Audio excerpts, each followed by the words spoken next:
For more on what this means for Intel and for America's semiconductor industry, let's bring in Bernstein's Stacy Rasgon. Stacy, I want to get your thoughts on this. Is this good for Intel? Well, I mean, it's good in the sense that they're getting dollars that they, may or may not have gotten otherwise. But at the same time, if they were supposed to get those dollars before, they were going to get them for free, and now they're giving up presumably 10% of the company for them.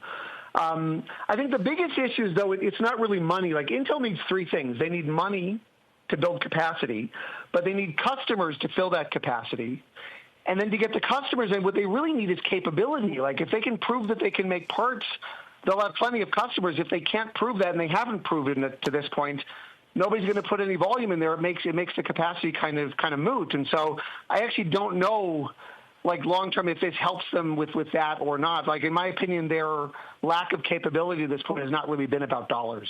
But to the extent that they need money to build out capacity, to get any of this going, I guess this will help. Although you could argue they were supposed to get this money anyways.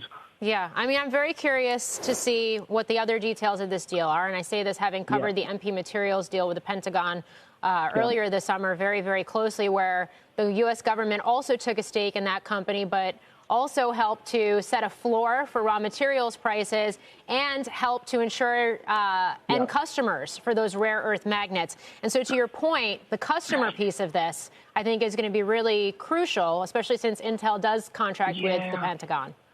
And the thing is, there's not a whole lot that the government can do to help them attract customers. Look at it this way.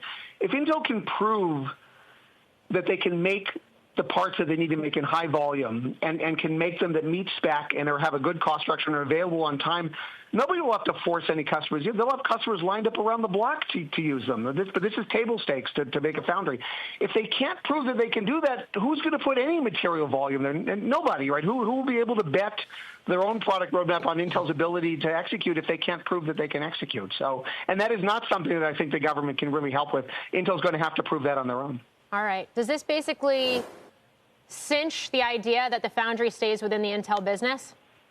I don't know what this cinches, right? I mean, not necessarily. People have wondered, could they do a split? Could they not? They were clearly prepping to split it at some point, just given the way they'd set up the structure of the business. But the problem with the split right now is, again, it goes bankrupt immediately. Like, it lost, I don't know what it lost, $13 billion or something last year.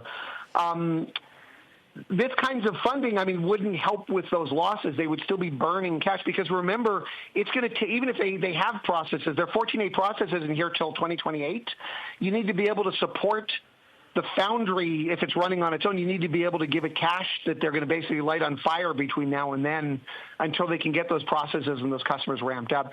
In the meantime, if it's still combined with the product company, at least the cash flow from the product side can help to fund and support the foundry. Maybe that together with these extra funds can kind of carry them through across the chasm until they can get to 27 or 28 or whenever it is, when they would have these processes start to ramp, if in fact they are successful in developing those processes.